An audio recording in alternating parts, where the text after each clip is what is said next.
welcome to the RTO show. I'm your host, Pete Chow. Today, got a special guest in the studio.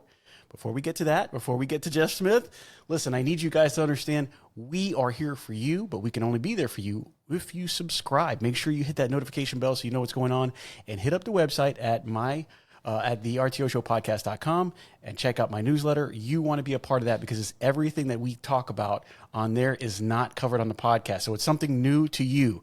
So now, today, Jeff Smith's in the studio, which we don't have many studio guests. Usually you guys are, I'm talking to somebody online. In the studio today to talk about an amazing career.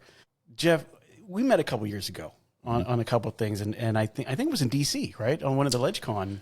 I believe so, or one of the many shows. One of the many shows that we do. And listen, Jeff Smith's been on the show once before with Matt. We were talking about things that were happening in New York. As much as is going on in New York, Jeff's got going on in his life. Let me tell you, business entrepreneur, way concerned with what's going on in New York. Guys, if you don't know, we'll talk about that later. Opening up businesses, hometown rent to own, now up to 5 locations. Congratulations on that. I know that you guys had a recent one. I think every time that I turn on the newsletter, I see Jeff's name in the A-Pro newsletter. It was actually going to be in our newsletter as well. So you're going to have another newsletter you're going to be in. Wow. But I mean, he's doing a great job. So let's get into it really quick as we go through. Let's talk about a couple things real quick. Number 1, 5 stores. Yes, sir. So you were working in the same, you were working for House of Television under Randy O'Tanner in the same town that you opened up a hometown rent to own. Correct. How did that feel? This last acquisition actually was probably the most special one to me, just because I ran a store in Warren, Pennsylvania for 4 years for Randy and Maury O'Tanner, who Matt and I will reference to anybody we talk to about the impact they had on our lives and our careers. Yeah, from like 2002, I believe, to 2006, I was a store manager there before I left to go to a place called Blockbuster Video that maybe some of the younger folks may not be familiar with, but I can get into that later on if you'd like. But yeah, this one's got a sentimental place for me, especially. I can only imagine what it's like. So last night, we're going to the game. We're actually at a suite, and we're watching the Rays game, and I hear about Randyisms, and all this stuff came out earlier today, and we're talking about a little bit. As you're going through and you're growing, right, you've got this experience. You're kind of learning, taking in, sponging it up. What made you decide, number 1, to start the business with hometown rent to own with Matt? And then how much did Randy play in that role of yours? Man, I would say he did 100%, and Matt would concur. I actually didn't help found hometown. That was Matt and Chris. There's a long story behind that. Back in 2014, as Randy and Mo were kind of exiting the business to someone that they had sold to, they kind of funded Matt and an ex-partner that's no longer with us to open a store. And that was the case from 2014 to 2021. Fast forward to 2021, I had left House of Television in 2019, just with some, I would say, disagreement with philosophies of the new regime at House of Television. It just wasn't the same once Randy and Mo, faded off into the distance. Yeah. So I had left in 2019. I was actually a systems administrator for a pharmacy. They had 6 pharmacies nationwide. It was a pretty cool gig, actually, because my background's in IT. So I was overseeing like 150 computers, servers, VoIP, just tons of cool stuff. And I was doing it all from a little office in Jamestown. So fast forward from 2019 to 2021, Matt and Chris approached me. Not Chris, that's our district manager, but a different Chris that's no longer with us, approached me about, they said, hey, we're looking to grow. We want to open a store in Jamestown. We'd like you to come on board. And I was like, nah, I got out of the game a long time ago. And I hadn't actually run a store since 2006. Started in the business in 2000 as an account manager doing deliveries. Came in from the hospitality industry, actually. I was a rooms division manager for Holiday Inn in Jamestown. So I was in charge of like the front desk and stuff. So I went from wearing a 3-piece suit to lugging furniture up 3 flights of stairs, which was quite a change. That'll change it. Yeah, but I got tired of the hours. If anybody's worked hospitality or restaurant, and Matt comes from the restaurant background too, so I think a lot of people in RTO kind of have that. And Randy Mo even said like they like to hire fast food people because they knew how to like hustle and how to work and get things done. But I ended up starting at $8 an hour in 2000 and worked my way up to store manager very quickly. In 2006, I had a district manager that was not so great to work for. which is a part of the reason I think we focus so heavily on culture now. It's nobody. We all have to. Kind of one of my philosophies. One of the things I'm famous for saying is like we all got to work. We all got to have a job. Like let's just try to make the most of it and make the best of it. Like, well, culture is so huge. Culture is huge. Guys, talking about a couple things. There was two things that you mentioned. The first thing is Michael Bennett is known for talking with the guys at Buddies and always started on a truck. Right? It started on a truck. That was that. If you didn't know how to be in rent to own, you had to start on a truck. And it creates this vibe. It creates the understanding. It creates the knowledge of understanding the customer, the relationships, and how things get done from the bottom end to the top end. The other thing that you said was the hospitality business. And part of what conversations last night, you were talking to Tracy, Matt's point, a part of it. The hospitality business is hard, but it's based on two things: a lot of work and the reality that you have in between you and your customer. And at that point in time, when you're having that and that culture, that relationship of they keep coming back, that repeat business is what we live on. That is literally what we live on. So it's great that you say that, because we were just talking about that last night. And so as this comes on, you're reaching, they say, hey, you want to come on, you want to try this. This was the beginning of your entrepreneurial phase. So to speak. I actually turned them down because they wanted me to run a store, and that's, like I said, 2006 was the last time I went to work for Blockbuster, and at that time is when my IT career kind of began, so to speak. I was able to go to school during the day because at Blockbuster Video you had to work what were called peak shifts, because everybody's in your store on Friday and Saturday nights, so they want you pushing the popcorn and peddling candy and all the things that they had probably like a 400% margin on, like the $8 buckets of popcorn, for just conveniently located in a bucket. Anthony, be kind and rewind. Make sure. Oh God, you remember that? They was always going to hit us up with that. It was always one of those things. I probably got charged way too much. The late fees. Yeah. Oh yeah, I Me did too. I probably still have some. Kind of like Columbia House. Yeah, right. You get it for a penny, and then you end up owing like $35. Yeah, it was my fault. Yeah. But so that led me to my IT career, and I had been IT for Randy and Mo, which gave me a great foundation for being an owner. Honestly, I had no idea at the time. I went back to 2006, 2008 was my short time with Blockbuster. Went back to House of TV 2008 to 2019. That gives me about 20 years in the industry. But I'm self-aware. I'll say that. I don't have a backbone. I can't tell people like pay me now or I'm kicking your door in. I'm gullible. I'm naive. People tell me like 3 times their grandma died. Oh, sorry, you can pay me next week. It's funny. Out of everybody that I've talked to, I've never had anybody admit that on this show. Yeah, but that speaks to who you are, because that's not easy to say, right? I'm not that guy, and and my staff is, and Matt's probably going to kill me for saying this too, but when people push me for sales, I'm just like, it turns me off. So I can't, like, how can I, ask my employees, like, hey, you got hound, it's like, just people respond differently, and I'm not a pushy salesperson, so I didn't thrive in that environment, we'll say. So IT was my thing, and then when they approached me about buying I know I'm taking a long way to get to this answer, but they wanted me to run a store, and I said no. And then they called Randy and said that I declined, and Randy said, you guys got to do whatever you need to do to get Jeff in the business. And then a week later, Matt and our ex-partner and I sat down, and they talked to me about buying into the business, and then they had my attention. So that's kind of a long way to getting to the answer. Well, listen, it's backstory onto how you actually got there, because it's important a lot of times that people join the business. They don't know where they're going, right? They don't know if it's a career. They know it's a job. They know they're going to get paid at the end of the week, and that's the most important thing. We're feeding a family. And then as people stay longer in rent to own, they figure out it's a relationship business. And I'm not going to say that it's even half. There is a percentage, and it might be more than half. It might be 60, 70% that fall off. They just don't get it. But when rent to own clicks, it's in your blood. So they come to you with this idea because you've done things. Now IT is starting to make a lot more sense, because you got a lot of stuff going on in the background. If you guys don't know, there's a lot of stuff going on in Jeff's background, and we'll talk about it. So from there, they give you this opportunity. So is it like, and I don't need to know the exact numbers, but usually when it comes with, with those opportunities, they'll say, hey, you need some type of investment. Most people aren't ready for that. And I wasn't. Our initial conversation was, a small buy-in at 10%, but some extenuating circumstances came up, and we had to kind of fast forward the payment plan, so to speak. So it was like, we need the money all at once instead of over time, which I was okay with. I refinanced my house and made some other arrangements, but I kind of countered to that and said, if I'm going to be risking everything, because they only had the one store, mind you, so there was no guarantees of any success for any of us. But if I'm going to buy in and be a big part of this, then I need to be a third. So it went from 45, 45, 10 to 33 and a third times 3. And they do you hear that, Anthony? I don't really know how to tell people that they got to pay me, and I don't know how to push for sales, but I know how to ask for 33%.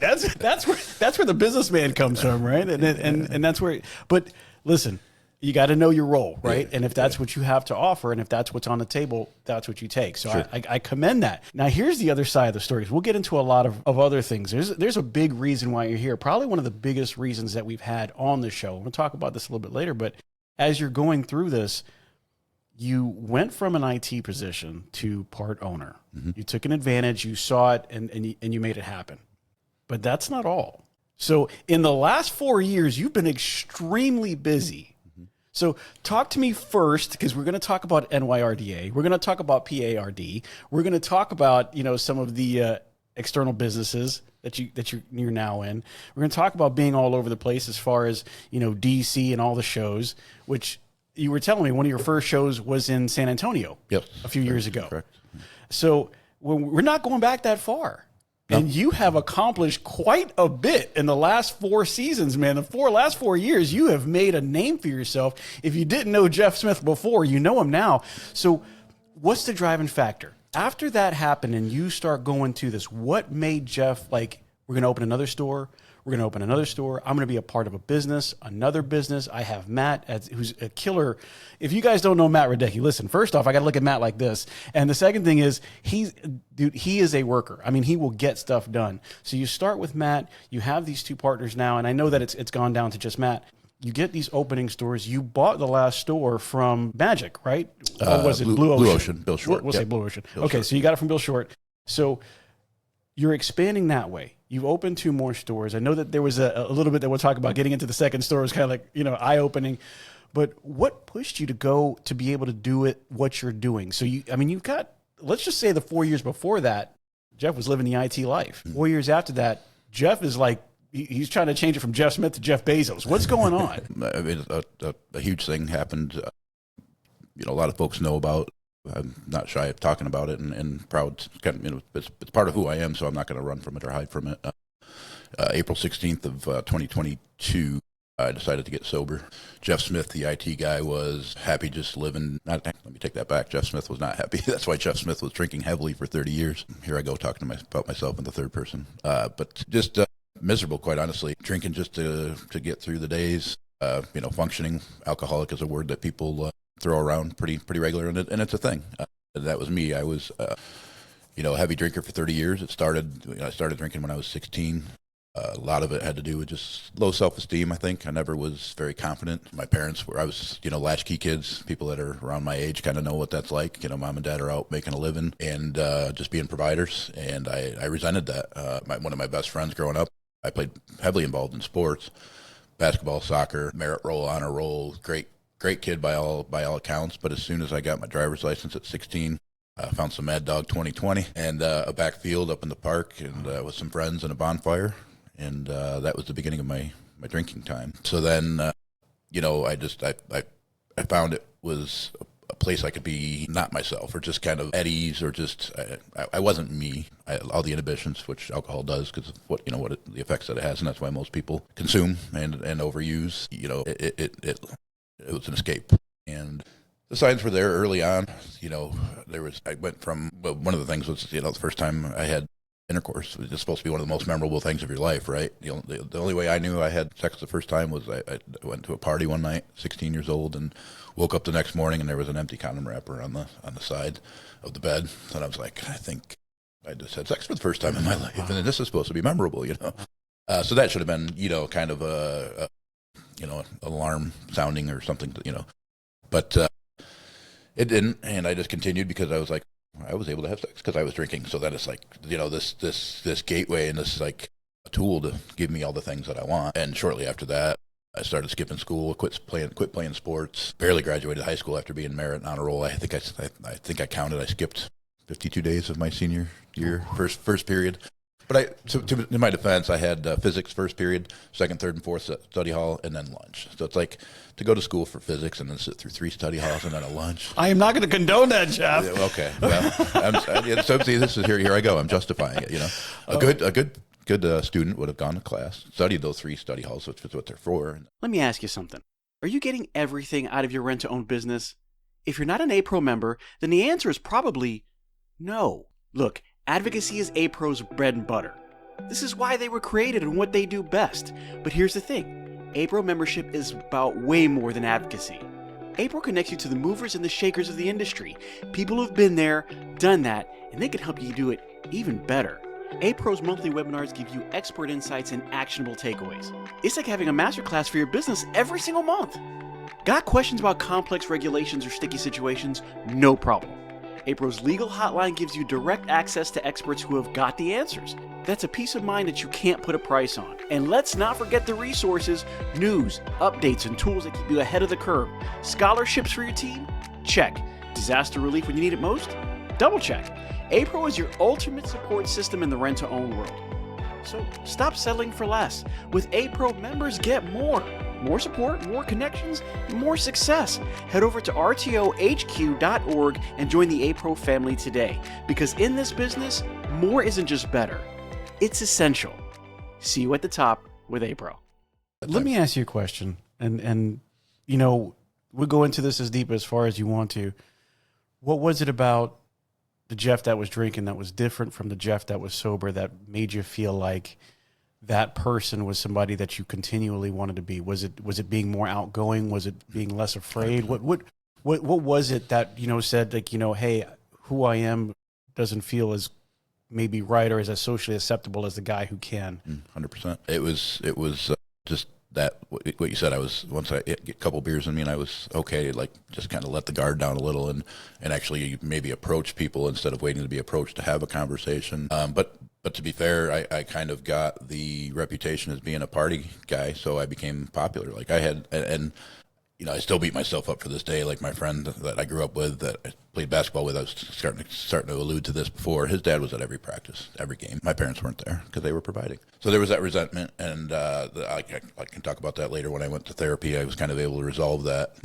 Because once I got sober, I was like, well, there's a reason I drank for 30 years, and that's kind of getting to what you said. Now there was a lot of resentments. One of the things that my therapist told me that really helped me get by was, you know, he asked me about my dad, because I said, hey, you know, my dad never, you know, like they were there, but they weren't like I didn't have the loving, cuddling, I love you. Like I don't think I, until recently, ever heard I love you from my mom, you know, like older ages. We were young, we definitely not got that. But so I resented them for that because I didn't necessarily feel loved. But my therapist told me and helped me overcome by saying, you know, was your dad's dad a good dad? And I said, no, he was kind of an SOB. He was an old school, you know, Depression era. If my dad didn't mow the lawn, he got a butt whooping for it, just like I got, you know, many a belt spankings. And I was telling Tracy last night, there wasn't one of those that I didn't deserve. I earned every single one of those. So, you know, I resented that. And he said, you know, was your dad's dad a good dad? And I said, no. And he said, so I look at it this way. When you're born with an empty tool belt. As you go through life, you acquire tools, hammers, saws, wrenches, you know, you name it, screwdrivers, rulers, whatever. Sometimes you get to the job, you got all the tools you need.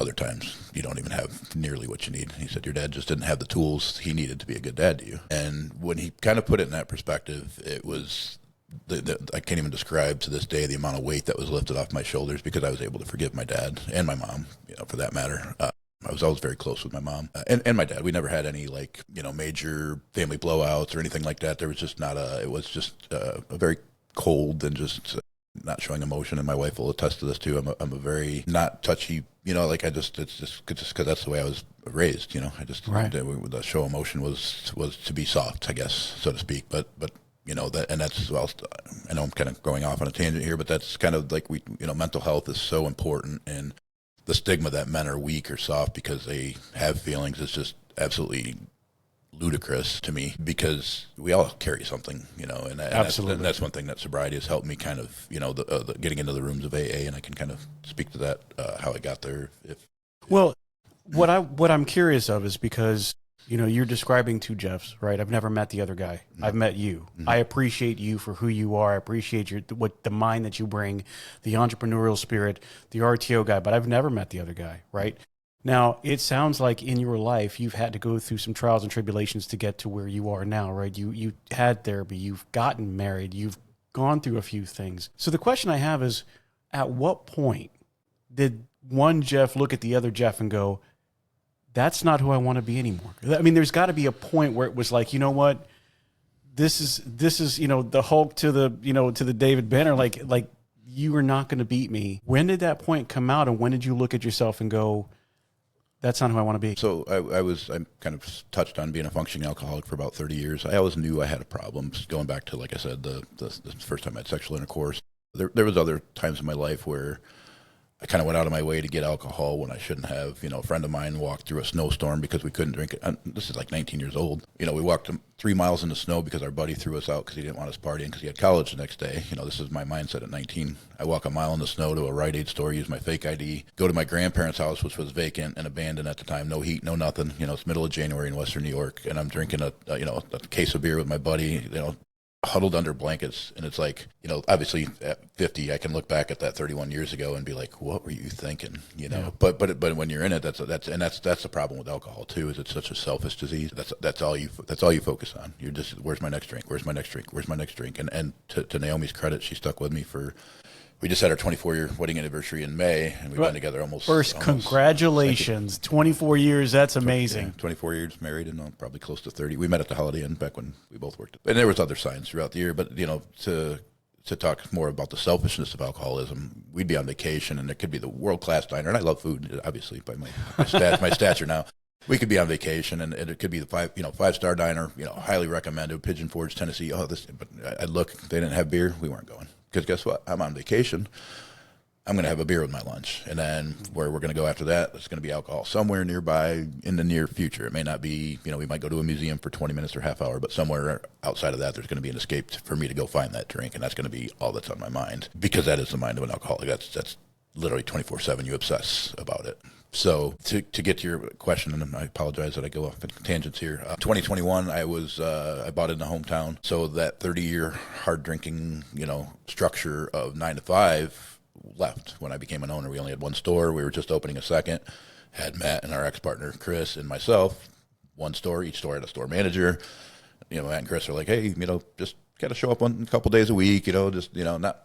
Yeah, I was still kind of working behind the scenes doing my IT stuff, because that's what they brought me on for too, was my IT. I've got pretty good with numbers, pretty good with spreadsheets, pretty good with insurance, pretty good, dabbling a little bit of everything, I guess. And so when I didn't have that 9 to 5, and now we go to bed at 9, I'd stay up till midnight drinking, wake up in the morning, feel like crap, a little BV in the coffee, take care of the, you know, hair of the dog. Anybody that's out there that drinks heavily knows how good the hair of the dog can feel. And it's unfortunate, but it does work for a little while.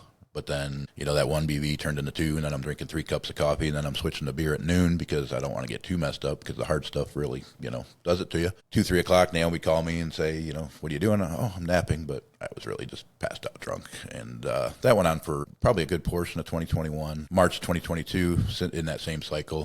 And I'd seen the signs, but was too far gone to really didn't care. You know, just I had a house over my head, a wife that loved me. Like, you know, I thought I was living a good life. Started drinking and driving. I remember, actually, I think it was that day of my birthday. You know, I got a $70,000 truck, and I got an open beer in it. I'm sitting at the bar drinking at 4 o'clock in the afternoon on my birthday. We go home and, you know, decide to go to dinner. And at 5:30, we go to dinner at an Italian restaurant. And it's, you know, she takes out her, I can barely keep my eyes open. I'm drinking, you know, of course, I ordered a pint of 2X IPA, you know, stronger the better, baby. Bring it. And next day, she shows me a video, because I don't really remember the dinner.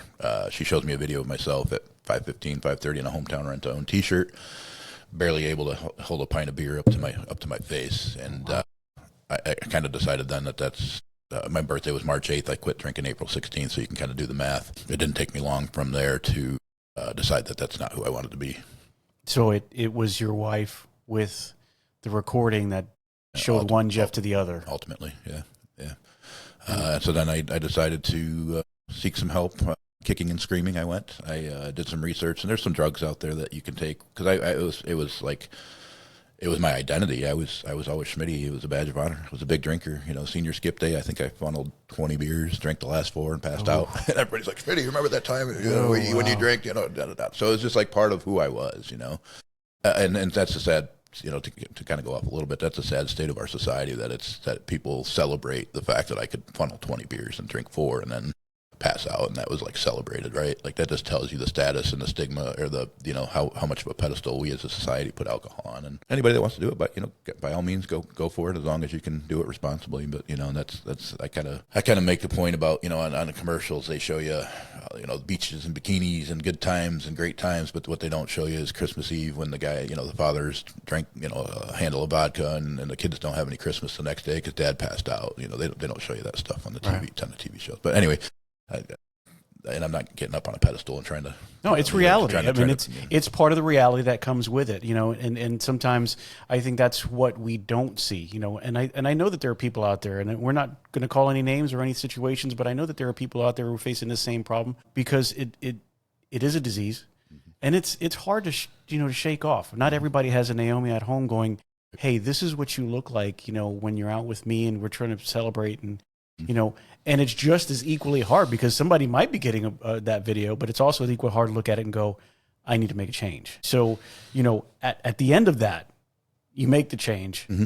Kicking and screaming, as I said, there's some medications out there that, you know, allow you to kind of still drink a little bit, because I wanted to drink socially because that's who I was. And I went to my nurse practitioner and told her, I said, hey, Tammy, you know, I've been struggling with alcohol a little bit. And she said, yeah, I know you have. I've seen your liver enzymes. I've known for a long time. And I thought I was fooling her, because I always told her, oh, I drink, you know, she's like, how much do you drink? Every doctor, right? You go in for a physical. How much do you drink?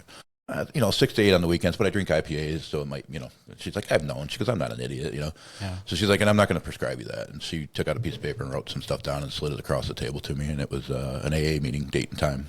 And that really kind of turns out she was a 12-year recovering alcoholic. And you know, you want to talk about divine intervention, that put me into the rooms of AA on April 16th, and I haven't had a drink since.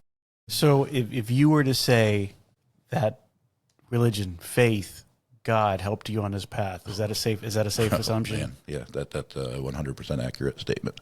I love that. Yeah, and I don't want to get I know, you know, religion, politics, and all that stuff you're not supposed to talk about, so I don't want to go too deep into it to disinterest anyone. But there's no doubt that my life was saved by Jesus. I mean, there's absolutely no way I'd be sitting in Tampa, Florida, coming out. You know, I went to back-to-back Tampa Rays game last night with the R&R crew in a suite. Today, I'm, you know, sitting behind home plate with one of my best friends from school, you know, driving an hour to Lutz, Florida to do this. Like, you know, I didn't do that. God did that. You know, there's no way I could have done that by myself. And I was kind of talking to Adam last night, actually, about the footprints in the sand. That kind of like my life, you know, like when the guy's like, well, you know, where were you when there was just the one set? And it's like, God's like, well, I was carrying you, you know. Right. And that to me is like, you know, a perfect picture of my life. A true story. Yeah. Like it's just, you know, as we're going through it, one of the reasons why I wanted to start out with the stories of what people do know about Jeff, right? It's not easy to start a business. It's not easy to get to 5. It's not easy to open another business. It's not easy to buy a store. It's not easy to have the weight of the world on your shoulders. And in fact, one would think sometimes in our society, as things go on, the more pressure you got, the more you would have been inclined. But 4 years, 2 months, here you are on the opposite side of the spectrum. So what I wanted to talk about was that transition of, this is where I was 30 years in. My wife, you know, kind of makes this plea like, hey, this is who you are when you can't see it. Your life starts changing. How much, you know, now you're at a point where even the doc is like, hey, I'm gonna give you a hand here and show you something. Was it shocking to find people that actually knew that you didn't know knew, or was it shocking that people were like, you know what, I want to help you out. I want to give you a helping hand. I want to help you get through this, because maybe the other Jeff wouldn't have recognized that, and now you see that, you know, there's people who really care. And was that a shock?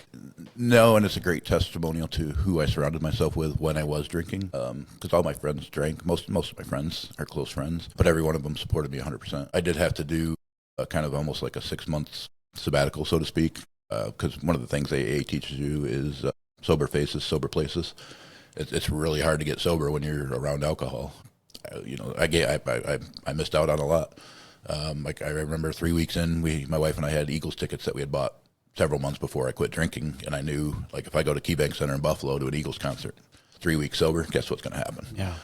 You know, I trust myself, but I don't trust myself that much. You know, so there was a lot of sacrifice, and a lot of sacrifices by Naomi too, because she allowed me to stay home when, you know, maybe it was a graduation party or a wedding, and just like, but people understood too, like, you know, Naomi would say, Jeff stayed home because he's trying not to drink, and hey, great, go great. But going back to the religious thing, about 6 months in, God removed the urge to drink from me. I don't know what happened, but every day for the first 6 months, I just thought, when it's part of your life, like smoking. I used to smoke a pack a day at least when I was drinking, but I had to quit. I actually quit smoking before I quit drinking, which is kind of counterintuitive. Most people, people that smoke and drink will understand. But the life insurance is double if you're a smoker. When I bought in the hometown, I had to get life insurance, and I didn't want to put that financial strain on the company, so I decided to quit smoking before I quit drinking. But yeah, it's without the support of others. But you got to want to do it for yourself too. I had tried to quit drinking a few times in the past for Naomi and for my family or whatever the case may be.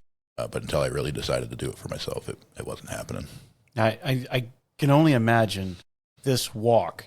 And as you get started on this story, you start turning your life around. There was a part of you that said, not only do I want to detail this journey, but I want to open a door for anybody else who's going through the same thing that I am right now. Let me invite you to Jeff's world and to get better, to understand. If you need somebody to talk to, I'm here. And here are some resources. Talk to me a little bit about what you did as far as online and what you created, and what was your plan with that? So I created a website. It's called RTOrecovery.com. And kind of what led me to that was AA. I actually haven't been to an AA meeting in about 2 years, maybe even 2.5 years. It was great to help me get sober at the beginning, but I also used a lot of TikTok. Therapy obviously helped. Keeping busy with businesses certainly helped. Idle times is the devil's playground, as they say. So I think that's probably what drives me just more than anything, is that desire to be busy and be kept busy. But at the same time, I think that's why, as I learned more about, the brain and how it works, my mind was always working, and it still does. And the alcohol helped stop that, constant, just that hamster on the wheel, like, Right. So like alcohol calmed that, but now I use that energy to help others, or grow businesses, and help others. But we'll kind of get into that. But yeah, that's the RTO recovery was an idea because of AA. It's kind of like the R&R, serve not service. Serve, not service. Serve not service. AA is kind of the same thing. It's all about doing service, and that's what I did the first 6 months I was getting sober. I was meeting every Monday, Saturday, making coffee, getting there early, going to speaker meetings, just all in. And because you gotta find something else to do, and that's where AA is huge. But there's so many other ways out there, and that's what I think. There's a stigma, I think, with AA. Or there's a stigma with alcoholics, honestly, and that's what I put on the website. Is just some options for people to get to an AA meeting. There's a meeting guide on there, but there's also some things that educate and inform people what alcohol does. There's so much that it does, all the way down to your hair. Like, alcohol impacts your hair. It's poison. It literally is poison, and we consume it in bulk sometimes. Fertility, gray matter, cognitive thinking, sleep. Like I mentioned, fertility. It just has so many things. But to get to your question, the concept of it came from AA. I had been about 2.5, 3 years sober, but if I can give one person what I got from getting sober, then that's more rewarding than any business I could ever open. And I have had a dealer reach out to me, and one of our vendors has reached out to me and called me and said, hey, because I shared it in Trib Group Connections when I first started RTOrecovery.com. I did post it in the Facebook group on Trib Group Connections. I don't know how many eyes got on it, but I did want to at least get it out there. And every time I kind of have the opportunity to speak about it, I do. And the best part about it, or the coolest part about it, is there's a chat box option on there, and it's hooked right to. So if somebody clicks on there and it's completely anonymous. If somebody clicks on it, says I need help, it comes. I have a Slack. I have it hooked to Slack through chat bot or something. I don't know. It's the technology eludes me right now, but I was able to create the website, integrate the chat bot, and then link it to my phone. So if it's 12:30 at night and Schenectady, New York, and somebody needs some help, it'll ping my phone, and I can get on and say, hey, how can I help you? One of the things, a few of the things I noticed. Jeff today has 5 hometown stores. You're president of the NYRDA. You are actively helping the RTO industry along with the NYRDA and APRO to work a bill or 2 bills that are currently in New York trying to stop the activity. You have 4 stores. It's 4 stores in New York, right? 3. 3 stores. Okay, 3 stores in New York and then 2 in PA. Mm-hmm. So to help that, you've got businesses with other people in the RTO industry, but in other areas. You've expanded to 3 or 4 different businesses, which we'll get into a little bit later. That's in a span of 4 years, 2 months. right? Have you ever thought in the back, where could I be if I didn't wait this long to get to this Jeff? I have, but one of the things that AA also teaches you is to remember your, like, don't forget your past, but don't dwell on it. And I don't think I'd be as successful as I am at what I'm doing now had I not gone through what I went through. So had I started this journey, this entrepreneurship, that I don't even know how it kind of came, other than, the man above obviously has played a big part in it. Because I guess my grandfather always had an entrepreneurial spirit. He owned his own plumbing and heating business, and then I've heard stories about he had a tropical aquarium in the living room. Then like my grandma wanted to start a pottery business. So my grandfather, the one that was kind of the mean SOB to my dad, was kind of an entrepreneur too. So I guess my mom tells, she's like, you got your grandpa's, kind of entrepreneur spirit, but you can't have one without the other. I don't think. I don't think I would have had the strength to be a business owner, because it is hard. Everybody, must be nice. I'll tell you, in the last month, we've been told that we're going to be sued because we're racist, and another employee put in her 2-week notice because we are a sexual harassment environment, and she didn't feel comfortable coming to work. So that doesn't. It must not be nice. When somebody says it must be nice, I'd love to just be like, well, let me tell you about my day. Let me tell you what's going on. This is by like 9 a.m. Well, Anthony and I quite often talk about what it is to own a business and how difficult it can be. I don't think I'm quite where you are yet. But one of the reasons I wanted to bring that up is because there are people out there, and I know that you guys are listening, and I really am so I'm proud of you to be here, to be able to have the story and share the story that you have, because there are people out there who are going through it right now, and they're not sure what's on the other side of that rainbow. They're not sure what's on the other side of that bridge. This is where I'm at now, and what difference is it going to make? Why am I going to be that other person? And then, like you said, the wheel starts working, and you know what? My memory is going to start kicking back in, and I'm going to start feeling worse. And it's, what? You could be 4 years later, 4 businesses later, president of the NYRDA later. I know that you were on a special committee to help the introduction to RTO for APRO as well. Did you guys create something? Education committee. I think that's part of the board. Being on the board, we have committees that we need to be on, but I also do whatever I can to help APRO, because it's just to further the industry and better the industry and protect the industry. Absolutely. Quite honestly. I mean, we're constantly not always openly under attack, but there's always people that are anti RTO or anti just what we do, which is crazy to me. Yeah. And so, talking to those people and saying there is a light at the end of the tunnel. There is another life out there, whether you're starting it 2 years after you were in it or 30 years after you've had the bottle. You can make something of yourself. And I love sitting across from somebody who's not only doing it, but doing it well and handing a handout to somebody else and saying, hey, I can bring you along. I do have a question as far as the RTO recovery. What made you decide to name it RTO recovery? For whatever reason, I'm huge on alliteration. And I don't know why. It's just always been something I've liked. Even like my one of my businesses is Serenity Syndicate, just because the Serenity Prayer from AA, and that's a business that I started up with another friend of mine from AA. It's a business we're purchasing from a guy that was also in AA that's got 40 years sober. He's got a small used car lot, and he's selling it. And the guy that's going to be working it for me had 18 years in the car business, but lost his job and needed someplace to go. So I kind of put my thinking cap on and said, hey, Roger, I'll buy the business from you. And then, hey, Mark, you want to run this business for me? I'll do the behind the scenes legals. It's kind of like what I do with Hometown. The legal, the financial, the insurance, all the stuff that nobody likes to do, because it's not fun. It's forms, it's compliance. It's crap. But for some reason I find, but now that I've done it so much, it's second hat. But yeah, the RTO recovery is just alliteration, play on words, and obviously the recovery of merchandise. A lot of people think, or just so it's kind of a play on words, and just my way of maybe somebody accidentally happens on it when they're looking to find out how to recover product, and they oh my gosh, Yeah, no, for sure. So just a alliteration and a play on words. No really like super deep meaning to it, other than trying to make it sound cool. Well, I'm a big Jeff fan, but I do want to ask you a question because I am curious. With everything that you're going on, you have the last 30 years, you have your recovery point, and then you've sprouted. Mm-hmm. But you sprouted big time. Okay, there's been a big sprout point. Have you ever felt like there's a part of Jeff who is, the pendulum is swung, right? It went from where you were to where you are now. Is it swinging too far? Are you stretching too thin? Do you have too many, fires out there? How do you feel about that? Naomi says yes. I say no.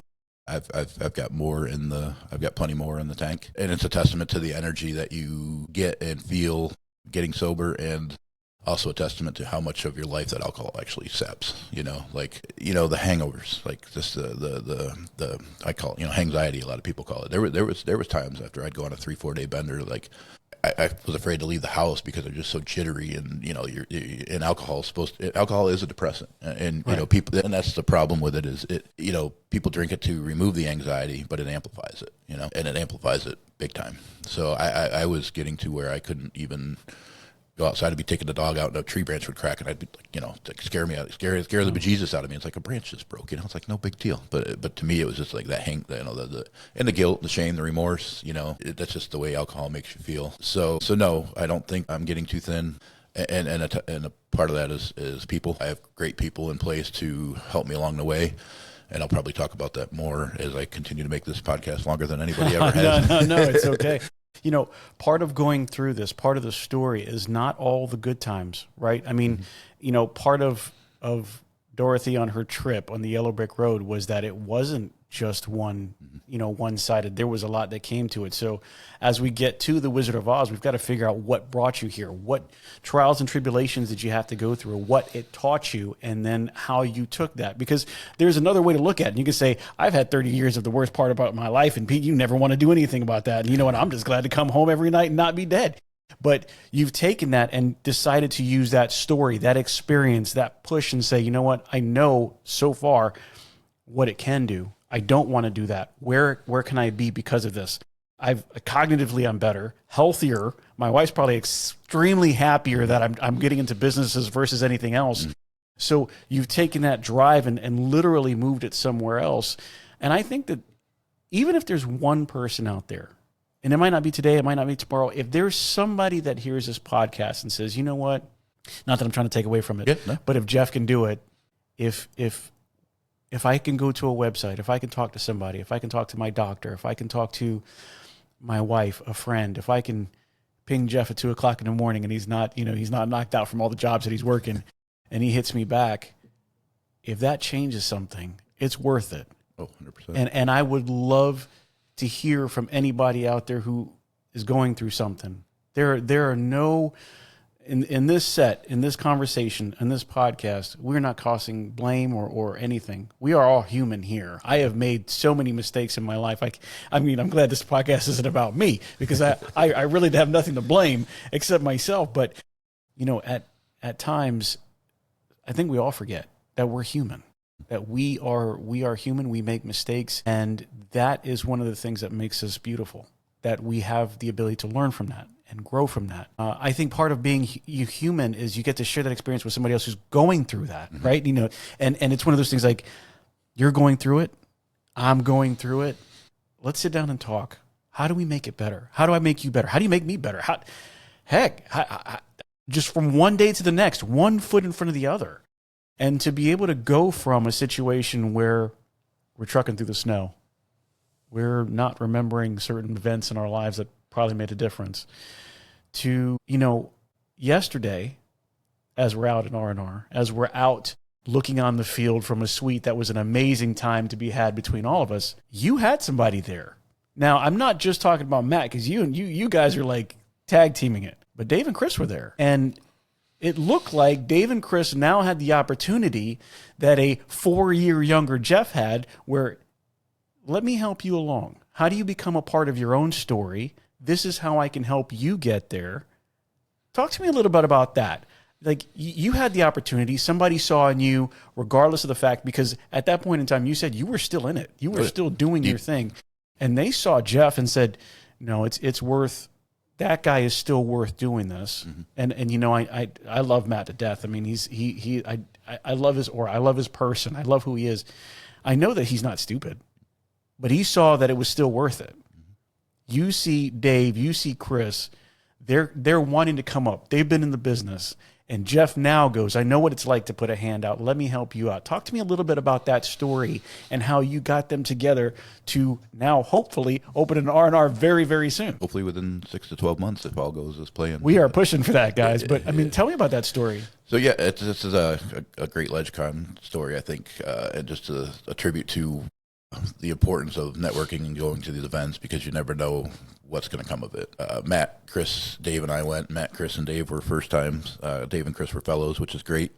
Went to LegCon, and Matt and I had been talking R&R for quite a while, and it's a healthy investment. It's not a cheap in, and rightfully so, because it's a quality brand, quality franchise, quality people. So it shouldn't be easy, because if it was easy, everybody would do it. And I say that about owning a business a lot. If it was easy, everybody would do it. But yeah, so we're at LegCon, and Vince is there, and Vince had a former coworker, our district manager that I spoke of, that kind of led me out of the industry one of the 2 times I left. And they just kind of got to hear a little bit more about R&R at LegCon. And Matt ended up driving home alone. Matt and then Dave, Chris, and my wife ended up driving back ourselves because we wanted to take in some of the sights of DC. And Dave's kind of like, well, tell me about R&R, and what about it? And I was like, well, Matt and I are, we've been thinking about doing one for a while, but it's a pretty hefty investment. And I started thinking, well, 1 divided by 4 is a lot better than 1 divided by 1 or 1 divided by 2. So, right. So I kind of had an epiphany on the back roads of Pennsylvania on the way from LegCon back home. And, I said, hey, do you guys think you could come up with, X, Y, Z for your 1/4 of a down payment? They're like, for what? I was like, I want to bring you guys in. Like, let's do it, and selfishly, I kind of did that underhandedly to lock them in at hometown for life. Adam calls them golden handcuffs. But Dave I've known for probably 20 years. Chris I've known for 28 years. Matt I've known for quite a while too. The 4 of us. In fact, I named our corporation name is HOTVOG, which is House of Television. And you know what OG stands for? They're the OGs, guys. They're the original OGs. That's what it is. Yeah, so it's the House of TV Original Gangsters. So it's HOTVOG Corp is our company name. Awesome. So I kind of my play on words. I guess it's just a little fun. I like to have a little fun with it. So it's a good chance to get them some sweat equity. Some people call it whatever you want to call it. Those guys bust their ass for us day in day out. We try to do what we can for them, but we're still growing. We still have those growing pains. We still got some of those loans, out from when we were growing, which was some very trying times. Speaking when we opened Jamestown, there was some scary days there. The checkbook was negative, so you learn from that too. But yeah, I grew up poor, pretty much. I started working when I was 14, living paycheck to paycheck. Even when I was, bought into hometown, I was getting by, doing well, living good, lower middle class, I would say, whatever. But I want for nothing now. God has provided everything for me. I don't want to say I don't care about money, but that's not my motivating factor. And I can help these guys and kind of vicariously through them help their kids, which I was able to have. Naomi and I had a miscarriage about 20 years ago, or 19. Our kid would be about 18 now, and we just never had kids. But that was I was always spiritual, but I kind of left God, and that's where I talk about the footprints in the sand.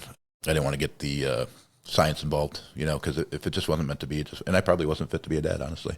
30 years as an alcoholic, you're not probably going to be a great dad either. Like a different version of my dad and my grandpa for different reasons. So vicariously, I can, Dave's like, man, because we're talking about open 4, 5, 6 of these things. Dave's like, man, I could put my kids through school. And Chris is like, Chris's daughter works for us. She's our marketing manager. Chris's son-in-law works for us. He's our Jamestown store manager. So Chris can set up his kids and his daughter and his son-in-law. Dave can put his kids through college. So in a roundabout way, I know it's kind of a long reach and far-fetched, but me getting sober was changing lives. You talk about that. That's deep. It's a story. Me getting sober, potentially may, because I would have never been in that car coming back from LegCon had I not got sober, right? I mean, you just have to. God puts you in these places, and we call them Godisms and AA. So yeah, just getting these guys to have taste, it to me means more to me than any amount of profits I can take from R&R or any of the other, even the car dealership that I'm talking about. I want Mark to know what it's like to have his own business, and in 10 years, he's 57, I think. 8 years, we can sell the place for probably 3 times what we bought it for. So to be able to do that, it's just very special to me. Hey everyone, it's Pete Chow here from the RTO Show podcast, and I want to tell you about a company that's making a real difference in the rent-to-own space, Wow Brands. I've seen firsthand how they approach marketing, and let me tell you, it's not just about ads. Wow Brands builds complete digital ecosystems designed specifically for the rent-to-own industry. Their e-commerce and lead generation strategies are built to bring in qualified leads. And did I mention that they are actively working with the rent-to-own industry while also being members of APRO and TRIB? Listen, these folks are passionate problem solvers. They don't just slap something together. They design, build, and scale the kind of digital retail tools your business needs and your customers actually want. So if you're serious about growing, reach out to Wow Brands at wowbrands.com. I trust them, and I think you will too. I am a firm believer that if you use your blessings to bless others, it multiplies. Mm-hmm. You know, there was a story about 2 loaves of bread and some fish. If you take your blessings and you bless others, it will multiply.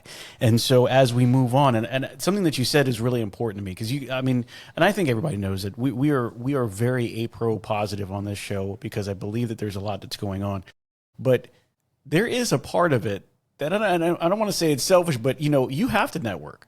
Mm-hmm. Honestly, Jeff and I met at DC and LegCon a couple years ago. It was because of that networking, that talking. When you have a lot of people that come into that space, the professionals that you have, the amount of people, the knowledge, the experience, the entrepreneurial spirit, even just guys who know how to have a great relationship with their customers in their store, to get everybody together is amazing.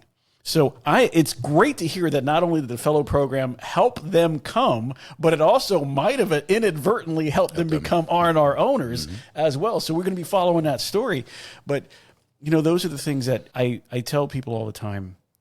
If you have somebody who's on the edge, they don't know if they want to be in rent to own, they're not sure about a career, they have a job, they're not sure about a career, take them to an event, take them to DC, take them to RTO World, take them to Meeting of the Minds.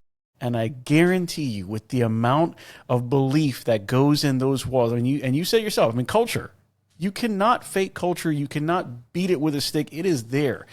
You will have somebody that go from, I have a job, to I have a career. And you might go from, I have a career, to I might be a business owner. I'm going to have to hang out with Jeff a little bit longer. But, I love hearing those things. I love hearing that your blessings have multiplied and that you've been able to help other people along that way. So, talking about these things and how it affected you, how you have allowed it to change you for the better and help others. What's something that you would say right now to somebody who's, let's say they were in your shoes, they're a functional alcoholic, they're having a hard time, but they can get by. They've learned to just stay in the status of get by. What more do you think that they can do? And what do you think that they can possibly work on, look at, read, or that might trigger them to get out of that rut? I would say just talk to somebody. Anybody. It doesn't have to be a professional. One of the things that's opened my eyes, one of the things AA and Sobriety opened my eyes to, is that we're all going through something. We're all dealing with something. You don't know what people are going through when you're talking to them, so don't, just be a good person. But just talk to somebody. There is help out there in a lot of places, and it doesn't have to be AA. That's what kind of mentioned, like the AFL, it's an alcohol-free lifestyle. There's podcasts. There's tons of different ways. And in fact, I have a story. I belong to the Rotary Club in Jamestown, and I brought up the director of the hospital. There's a new director of the hospital in Jamestown, and she was just talking about like the mental health in Jamestown, and that there's a bad epidemic of heroin and fentanyl, just like there is all across the country, but it's especially bad in our area. And several months ago at one of the Rotary Club meetings, a gentleman was from Jamestown Development Company was talking about homelessness, mental health, drug use, and I said to the lady, I said, you're talking about it, he's talking about it, but have you two talked? Let you guys are the people that can do something about us. And then I told her, I said, hey, I just hit 4 years sober in April, because there's a new committee. I would love to help any way I can with this committee. After the meeting, 2 people come up to me, and one girl said, I'm 6 days away from being a year sober. The other lady, the director of the Rotary, said, I'm 2.5 years sober. And I talked to him about it, and I said, and they didn't use AA. One girl uses podcasts, and another girl, there's like just like YouTube, or just whatever. There's resources out there, especially today. There's tons of podcasts out there. So just talk about it, and don't be afraid to try. If you fail, get back up. There's a lot of controversy in AA about counting days and stuff like that. If you have 93 days and then you drink, you have to start over. It's like, those 93 days didn't just, then that's one of the things that is kind of a downside of AA, I guess. I don't necessarily agree with those things, because you didn't lose those 93 days. You still gained 93 days of sobriety or 120 days of sobriety. Like, they're not gone. So why should you start over? Yeah, you fell, but how many times have you fallen in life and gotten back up? So just talk to somebody would be my advice. Talk to me, get on the RTO recovery website, or go to an AA meeting. It's anonymous for a reason, and it's a very interesting room. And it's a very welcoming room. You don't feel judged. You can feel free to talk, or even if you have questions, you can do them online. There's Zoom meetings. So even if you don't want to physically step into a room of a church or basement of a church, find a Zoom meeting online. You know, I going into my youth, I grew up in New York till I was 9, and then I came to Florida, and I saw a crazy event. Some lady, and she was over the edge as far as drugs were concerned. She lost her life, and it scared me to death. Now, at that point in time, I didn't know anything about drugs. I just knew that at that age, something could happen to you. There it is. And so it terrified me. But I've always had, and I don't know if this is the right word, I would say an addictive personality. There are certain things that I get stuck on, and I am very repetitive, and I stay away from anything that's like that, because I have a feeling that if I ever did, I wouldn't be able to come up for air. And so I always feel like there's a limit that I've got to stay away from, you know, and I can respect that.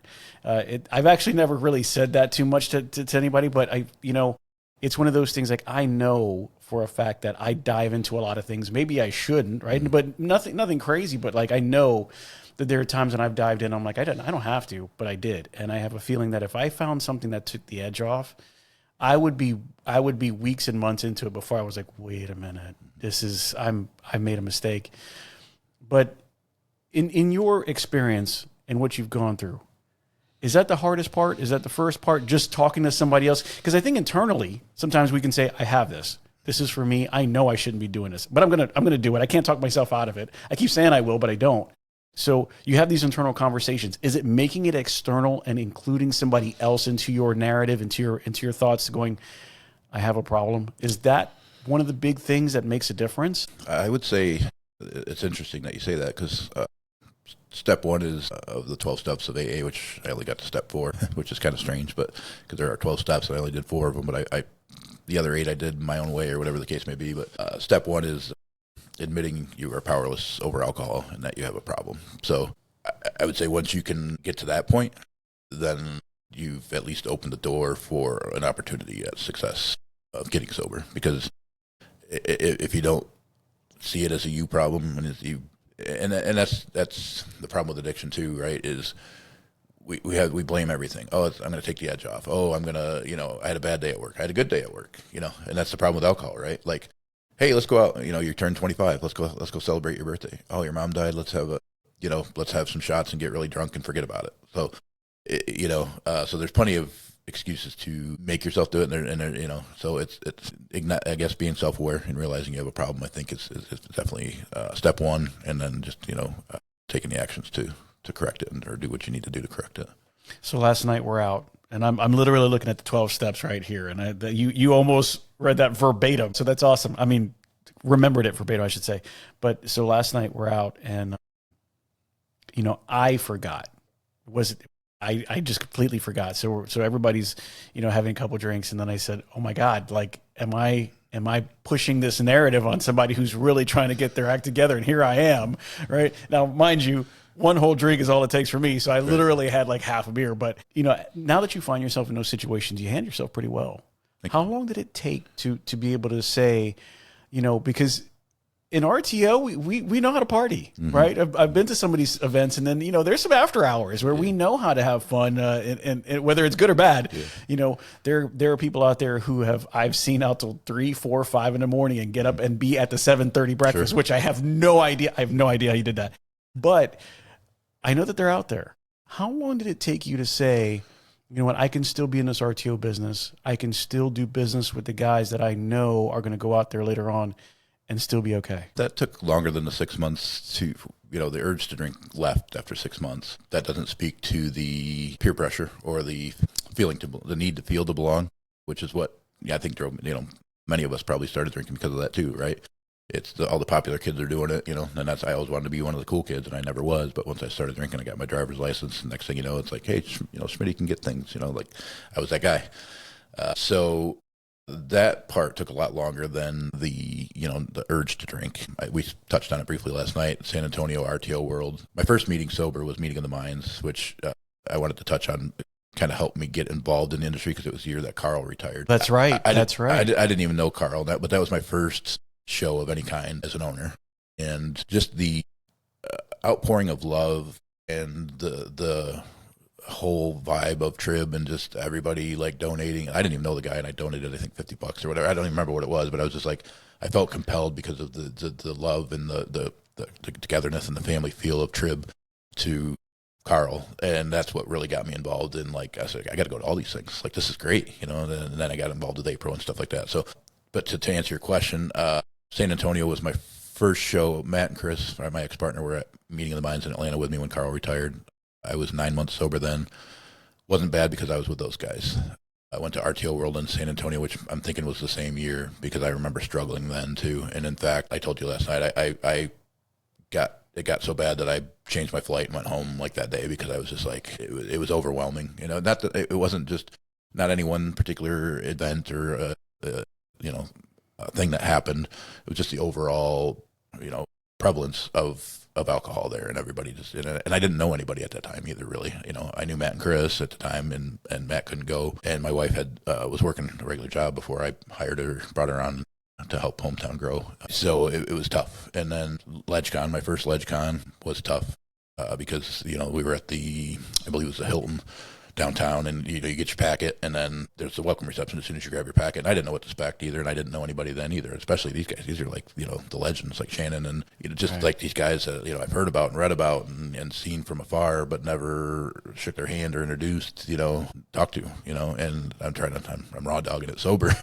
And the other problem was too, there wasn't a lot of non-alcoholic options. I think I was drinking like tonic water, which is absolutely atrocious. So there was no unsweet tea or bubbly or sparkling water. And there was none of that there. APRO's done a great job of kind of changing that narrative, and getting us some non-alcoholic options at the events. But after that, I'd say probably 18 months, and as I kind of got to know more people in the industry and became more comfortable in my own skin around people in the industry, it got way easier. And now I could sit next to anybody, any of the guys at the bar, toe to toe, and not have a problem.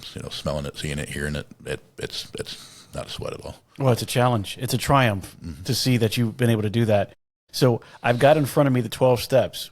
Step 1, we admitted that we were powerless over alcohol. Step 2, came to believe that the power greater than ourselves could restore us to sanity, which we kind of hit on a little bit. Made a decision to turn our will and our lives over to the care of God as we understood him. Made a searching and fearless moral inventory of ourselves. And then that's it. So you got to 4 out of 12. Mm-hmm. What made you decide when you got to 4, you're like, I know that not only am I good, I'm good enough to go out on my own and continue this, bring people onto my boat, help them out, open a website, open locations. What was it at step 4 that made you go, I'm okay? Was it God? Was it the belief? Yeah, I was just going to say step 2, 3, and 4, or whichever one's mentioned a spiritual, like any of that, all of the above.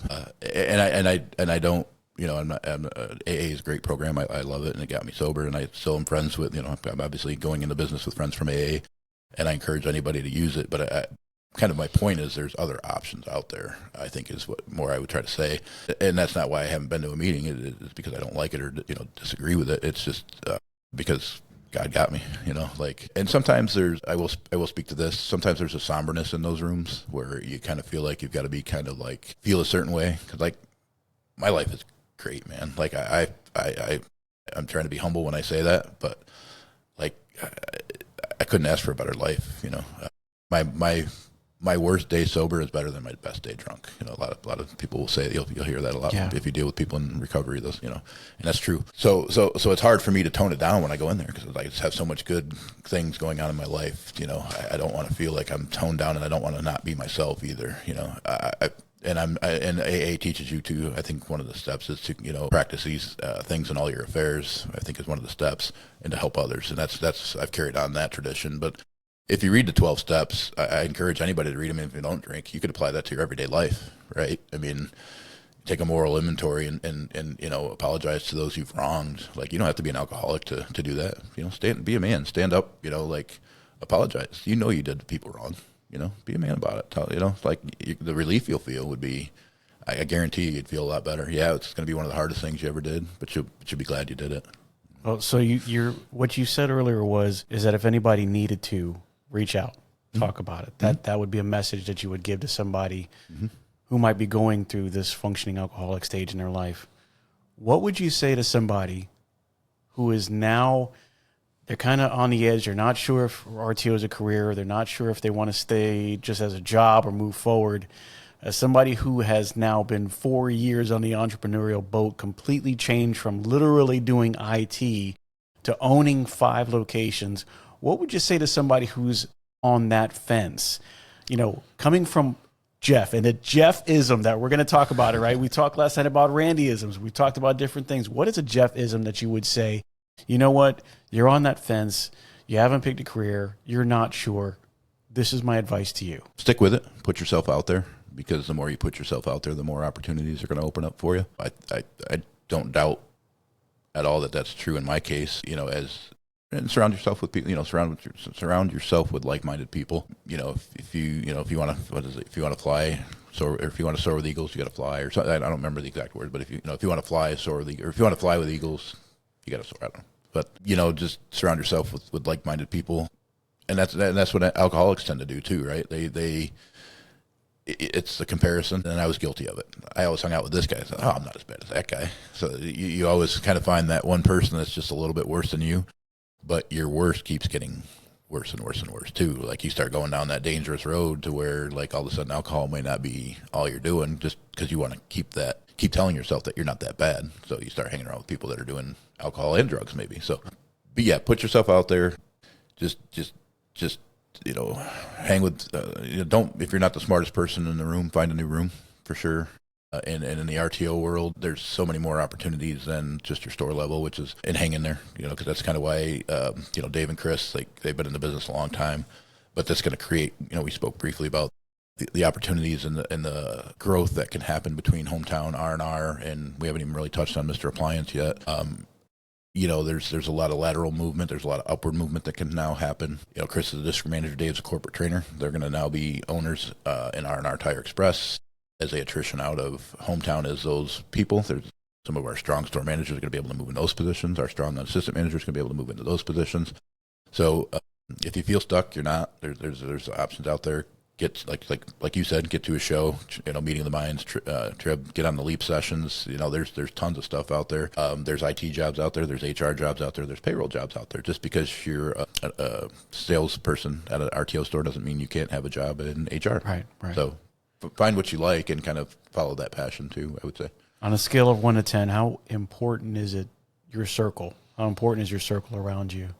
10, no doubt about it. Yeah, and I give thanks to Matt, Chris, and Dave because of how good they are. It allows me to be able to be the president of NYRDA, be on the board of APRO, be on the board of PARD. You know, if these guys weren't as good at what they do as they are, then I would be putting out fires in the business instead of, you know, helping the business. So I make a joke that Chris is our firefighter because that's what he does. He puts out the fires at 8 a.m. before they get to Matt and I. You know that. Oh, I've lived that life. Yeah, I've gotten calls early in the morning. So-and-so called in, so-and-so did that, Yep, you know, and that's what Chris does for us. And by him, you know, that was Matt and I when we had 2, 3 stores. But once we got to 4 and 5, and we kind of had that in mind when we brought Chris on too. That was, you know, I brought Chris in as an assistant manager with the idea that he was going to be a district manager for me. I brought Dave on as a corporate trainer. We kind of created that position for him, knowing that we were going to be opening an R&R and need his, Trish called him a unicorn, you know, 7 years, and I think he's got 7 years in RTO and 5 years as a tire manager. Like, oh yeah, definitely. You know, like definitely unicorn. Who else would you rather have like start your R&R franchise than a guy like that? So well, promises made, promises kept so far. So as you sit here now, you have the mic, you have the camera. If you were to sit here now, like you are, who do we need to thank for the Jeff today? First and foremost, God. You know, Naomi obviously has been a big part of that, but God put Naomi in my life too. So I'd have to say 100% Jesus Christ. Yeah. Is there anybody else that you would have put on there? You know, Randy Otander taught me things he didn't even know he was teaching me. One of the reasons I was so loyal to him, and one of the things that's helped me become a good, what I think is a good boss. I think I'd been 4 months in the business as an account manager, and I walked into work one day, and there was a almost brand new set of Callaway Steelhead X14 irons in the back room that he had dropped off on my day off. And my manager comes up, and I was just an account manager, account manager we called it at the time. And my store manager comes out, he's like, "Hey, Randy dropped these off for you yesterday." And I had talked to Randy about golf here and there and told him I didn't have like great clubs or anything like that, but we had some conversations or whatever. And I was ecstatic, of course, because I was making $8 an hour. I can't afford $1,000. Oh, yeah, you're talking about some nice clubs. $1,000 set of irons, and I went up and thanked Randy, and he's like, thank you. He said, I hear you've been doing a really good job for us. You know, not to him, he was probably very well off, multimillionaire probably. So $1,000 set of irons to him is nothing, but to me that I was going to say. It means a guy that had, you know, I started working at 14 so I could buy Doritos and Mountain Dew because my parents couldn't afford them, you know. Right. So for me to get a gift like that really impacted my life in a lot of ways. So as we come into the end, we did talked about some other positions that you had. You have now gone into Mr. Appliance. So we've talked about the car dealership. We've talked about your RTO. Mr. Appliance is something else that you've gotten into. Now, I will say, it has worked for some and not worked for others. If you can have it close enough to have your own store serviced by your other one business. Mm-hmm. I know that they aren't close enough right now, but as you open up these businesses and you have them all together, you keep RTO in what you do. How did you manage to open up some Mr. Appliances, and what got you into that? RTO comes back to RTO and God. Maybe that's what we'll title this podcast. RTO and God. RTO and God. Matt and I struggled to find somebody to fix our appliances. Best and cost was like an hour away. They were charging us $280, $320, $300 every time they came. It would take like a week, 2 weeks sometimes for them to get there. So we got loaners tied up, and we didn't have a lot of cash flow at the time to get loaners. Loaners were big, you know, like it was tough. Yeah. And I had gone to a seminar actually, so you know, talking back to the importance of TRIB and MOTM and A-Pro and RTO world, and Chad Fosdick had put out an entrepreneur thing and talked about Mr. Appliance at one point. Yep. So I thought, well, if I'm going to pay somebody to do that, and the tipping point was a conversion, LP conversion. It converted the stove, and the orifices are, you know, $20-$30 maybe, and they charged me like $300 to do it. You know, $80 for the part and 2 hours late, whatever it was, and it was like $300. I'm like, you know what, enough's enough. If I'm going to write checks to somebody to fix appliances, I'm going to write them to Hometown Rent to Own, or I'm going to write them to Mr. Appliance. Right. Excuse me, from Hometown Rent to Own. So Matt and I kind of got to work on getting some funding for that. I went through the steps and the hoops, which you and I've kind of discussed what that looks like. And so we opened up Mr. Appliance at Jamestown, Warren, and I knew there was some opportunity in Erie, Pennsylvania, and put a down payment, 10% down payment to lock that territory up. Opened that in August of 2025. And how RTO ties all of this again is Greg Skinner from Leopard Mobility and I are getting ready to close actually Friday on we're opening 2 territories in Texas, purchasing 2 territories in Texas. That's amazing. Greg, we love you, man. Just want you to know, Greg, we're thinking about you. I mean, what a story. What a comeback story, right? To say 30 years of kind of just head in the sand to I've got partners, I've got businesses, I'm helping people get out of the rut that they're in. I am taking everything that God has given me and utilizing that to do better in other lives, including my own. Jeff, it's a story. It's an amazing story. I'm glad that you were able to tell it on the podcast because, listen, I will tell you guys, it is a story of triumph, and this is not only about his. It's about what you can do for you, too. Now, if there's anybody listening to the podcast as we speak that needs help, by all means, reach out. Where do they reach out to again? RTOrecovery.com. RTOrecovery.com. And listen, you don't have to be an RTO. It is a name. He said that. It's just a name. But if you're an RTO, it makes it even better. If you're not, it doesn't matter. Reach out. Your sobriety matters because we need you here. We want you here. And you might be the next Jeff Smith. I don't know if there's going to be another one, but you might be the next one. So it's an amazing story, Jeff. You've done a lot. You've done some great work. I'm very glad that I met you. I know that you actually did a lot of the talking the first time we met. You said you came out of that shell and you said, hey, and guys, if you guys don't know Jeff, the next time that you're out, please stop by, say hello, shake his hand. There is a story there. If you don't have the opportunity to go to one of those places, where can they meet? Can they find you online? Where can they go to find you? Yeah, I'm not super big on the socials. No? I'm kind of more of a lurker. Then you're going to have to stalk the website at Hometown. No, I mean, I have a Facebook. It's just my name. And then LinkedIn. I'm on LinkedIn too. Don't spend a lot of time. I do my networking face to face, kind of like we're doing right now. You know, I feel much more comfortable in that environment, which is kind of ironic, given that my background's in IT. Right? You think I'd be behind a keyboard, and that's actually I'm actually quite introverted, which is why going back to the alcohol again brought me out of my shell. But you know, the more time goes by, the more comfortable I get. The more I just like feeling that human connection, which is why I wanted to do this here too. You and I had talked about, you know, doing it remotely, doing whatever. And I said, hey, there's a chance I might be coming to town. No, hey, by all means. Listen, guys, if you guys want to talk to Jeff, find him on LinkedIn. Go to RTOrecovery.com. Stop by one of his stores in either New York or PA, hometown RTO. I promise you, you will not be disappointed. I'm going to tell you guys, please make sure you subscribe, because these are the kind of things that we're talking about every single day, and we want to get that out to you. Go to the website, thertoshowpodcast.com, subscribe to the newsletter, take a look on there. If you want to be a sponsor, we still have some spots open. Get the newsletter, and I'm going to tell you guys, you will not be disappointed. Jeff, thank you so much for being on the show. An amazing story. I couldn't have said it any better myself on anything that you said, and the story is just amazing. Your belief has made me believe. Good. I just want you to know that. Happy to hear that. I'm going to tell you guys, as always, stories like this doesn't come your way often. You're going to see it on the RTO Show podcast. Get your collections low to get your sales high. Have a great one.